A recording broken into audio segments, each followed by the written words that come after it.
Hello friends, ಇವತ್ತಿನ recipe masala tomato Baat. Masala ರುಬ್ಬಿ tomato ಬಾತನ್ನ ಮಾಡ್ತಾ ಇದ್ದೀನಿ. ರುಚಿ ಅಂತೂ ತುಂಬಾನೇ ಚೆನ್ನಾಗಿರುತ್ತೆ. ಒಂದ್ಸಲ ಮಾಡ್ಕೊಂಡ್ರೆ ನೀವು ಯಾವಾಗಲೂ ಮಾಡ್ಕೊಳ್ತೀರಾ, ಅಷ್ಟು ಚೆನ್ನಾಗಿರುತ್ತೆ. ಮೊದಲನೇದಾಗಿ ಒಂದು ಮಿಕ್ಸಿ ಜಾರನ್ನು ತಗೊಂಡು 10ರಿಂದ 15 ಪೀಸಷ್ಟು ತೆಂಗಿನಕಾಯನ್ನ ಸೇರಿಸ್ತಾ ಇದ್ದೀನಿ. ಹಾಗೆ ಇದರಲ್ಲೇ ಶುಂಠಿ 2 ಇಂಚಷ್ಟು, ಬೆಳ್ಳುಳ್ಳಿ 2 ಗಡ್ಡೆಯಷ್ಟು ಹಾಕೊಳ್ತಾ ಇದ್ದೀನಿ. ಹಾಗೆ ಚಕ್ಕೆ 2 ಇಂಚು ಮತ್ತು 7ರಿಂದ 8 ಲವಂಗನ ಸೇರಿಸ್ಕೊಳ್ತಿದ್ದೀನಿ. ಈಗ ನೋಡಿ, ಇದರಲ್ಲಿ ಸ್ವಲ್ಪ ನೀರು ಹಾಕ್ಕೊಂಡು ತರ್ತರಿಯಾಗಿ ರುಬ್ಕೊಳ್ಳೋಣ. ನಂತರ ಇದರಲ್ಲೇ ನಾವು ಕೊತ್ತಂಬರಿ ಸೊಪ್ಪು ಮತ್ತು ಪುದೀನ ಸೊಪ್ಪನ್ನು ಹಾಕ್ಕೋಬೇಕು. ಕೊತ್ತಂಬರಿ ಸೊಪ್ಪು 1 ಹಿಡಿಯಷ್ಟು, ಪುದೀನ ಸೊಪ್ಪು 1 ಹಿಡಿಯಷ್ಟು ಸೇರಿಸ್ಕೊಳ್ತಿದ್ದೀನಿ. ಖಾರಕ್ಕೆ 1 ಟೀ ಸ್ಪೂನ್ ಅಚ್ಚ ಖಾರದ ಪುಡಿ ಮತ್ತು 1 ಟೀ ಸ್ಪೂನಷ್ಟು ಧನಿಯಾ ಪುಡಿ, ಅರ್ಧ ಟೀ ಸ್ಪೂನಷ್ಟು ಗರಂ ಮಸಾಲ, ಹಾಗೆಯೇ ಚಿಟಿಕೆಯಷ್ಟು ಅರಿಶಿನ ಸೇರಿಸ್ತಾ ಇದ್ದೀನಿ. ಈ ಪುಡಿಗಳೆಲ್ಲ ನಾನು ರುಬ್ಬೋದಕ್ಕೆ ಹಾಕ್ಕೊಂಡಿದ್ದೀನಿ. ನೀವು ಬೇಕು ಅಂದರೆ ಟೊಮೊಟೊ ಹಾಕಿ ಒಗ್ಗರಣೆ ಹಾಕ್ತೀವಲ್ಲ, ಆ ಜಾಗದಲ್ಲೂ ಸೇರಿಸ್ಕೋಬೋದು. ನೀರು ಹಾಕಿ ಮೆತ್ತಗೆ ರುಬ್ಬಿ ಪಕ್ಕದಲ್ಲಿ ಇಟ್ಕೊಂಡು 1 ಗ್ಲಾಸಷ್ಟು ರೈಸನ್ನು ತೊಳೆದು ನಾನು 20 ನಿಮಿಷ ನೆನೆಸಿಟ್ಕೊಳ್ತೀನಿ. ನೋಡಿ, ಕುಕ್ಕರಲ್ಲಿ ಮಾಡ್ಕೊಳ್ತಾ ಇದ್ದೀನಿ. ಒಂದು 5 ಸ್ಪೂನಷ್ಟು ಎಣ್ಣೆ ಹಾಕ್ಕೊಂಡು ಚೆನ್ನಾಗಿ ಬಿಸಿಯಾಗಿದ್ದೇನೆ ಬಿರಿಯಾನಿ ಸ್ಪೈಸಸ್ಸು ಮತ್ತು ಕರಿಬೇವು ಒಟ್ಟಿಗೆ ಹಾಕ್ಕೊಂಡು ಚೆನ್ನಾಗಿ ಘಮ ಬರಬೇಕು. ಘಮ ಘಮ ಅಂತ ವಾಸನೆ ಬರ್ತಿದೆ.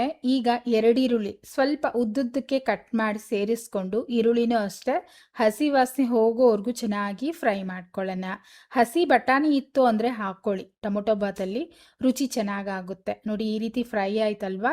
ಈಗ 4 ಟೊಮೊಟೊ ಹಣ್ಣಾಗಿರೋದನ್ನ ಕಟ್ ಮಾಡಿ ಸೇರಿಸ್ಕೊಳ್ತಾ ಇದ್ದೀನಿ. ಸ್ವಲ್ಪ ದೊಡ್ಡ ಸೈಜಲ್ಲೇ ಕಟ್ ಮಾಡಿ ಹಾಕ್ಕೊಂಡಿದ್ದೀನಿ, ಯಾಕೆಂದರೆ ಮೆತ್ತಗೆ ಬೆಂದೋಗುತ್ತೆ. ಟೊಮೊಟೊನೂ ಅಷ್ಟೇ ಪೂರ್ತಿ ಚೆನ್ನಾಗಿ ಮೆತ್ತಗೆ ಬೇಯಿಸ್ಕೋಬೇಕು. ಎಣ್ಣೆ ಸೈಡಲ್ಲಿ ಬಿಟ್ಕೊಂಡು ಟೊಮೊಟೊ ಗ್ರೇವಿ ಥರ ಆಗಬೇಕು. ಆ ರೀತಿ ಒಂದು 4-5 ನಿಮಿಷ ಫ್ರೈ ಮಾಡ್ಕೊಳ್ಳಿ. ನೋಡಿದ್ರಲ್ಲ, ಈ ರೀತಿ ರೆಡಿ ಆಗಿದೆ. ಈಗ ನಾವು ಮಸಾಲೆ ರುಬ್ಬಿಟ್ಕೊಂಡಿದ್ವಲ್ಲ, ಅದನ್ನು ಸೇರಿಸ್ಕೊಳ್ತೀನಿ. ಈ ಮಸಾಲ ಹಾಕಿದ ನಂತರನೂ ಅಷ್ಟೇ ಚೆನ್ನಾಗಿ ಒಂದು 5-6 ನಿಮಿಷ ಫ್ರೈ ಮಾಡ್ಕೊಳ್ಳಿ. ಏಕೆಂದರೆ ನಾವು ರುಬ್ಬಿರೋದು ಹಸಿ ಹಸಿ ಅಲ್ವಾ, ಎಲ್ಲ ತೆಂಗಿನಕಾಯಿ ಎಲ್ಲ ಹಾಕಿರೋದ್ರಿಂದ ಚೆನ್ನಾಗಿ ನಾವು ಫ್ರೈ ಮಾಡ್ಕೋಬೇಕು.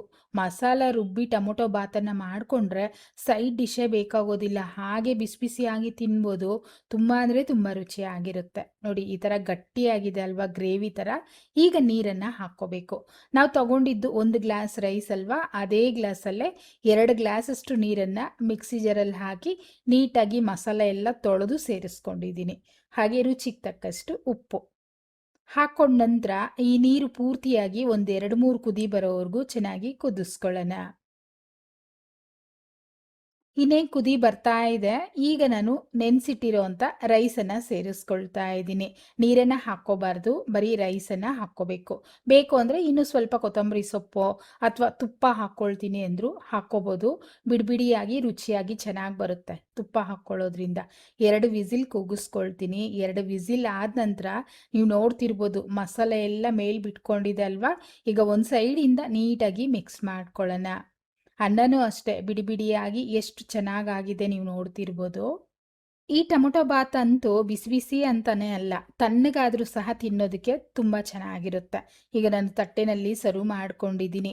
ಇಷ್ಟ ಆಯ್ತಾ ಫ್ರೆಂಡ್ಸ್? ಹಾಗಿದ್ರೆ ಇವತ್ತೇ ಟ್ರೈ ಮಾಡಿ ನೋಡಿ. ಹೇಗೆ ಬಂತು ಕಮೆಂಟ್ ಮಾಡಿ, ಲೈಕ್ ಮಾಡಿ, ಶೇರ್ ಮಾಡಿ, ನಂತರ ಚಾನೆಲ್ನ ಸಬ್ಸ್ಕ್ರೈಬ್ ಮಾಡ್ಕೊಳ್ಳಿ. Thank you.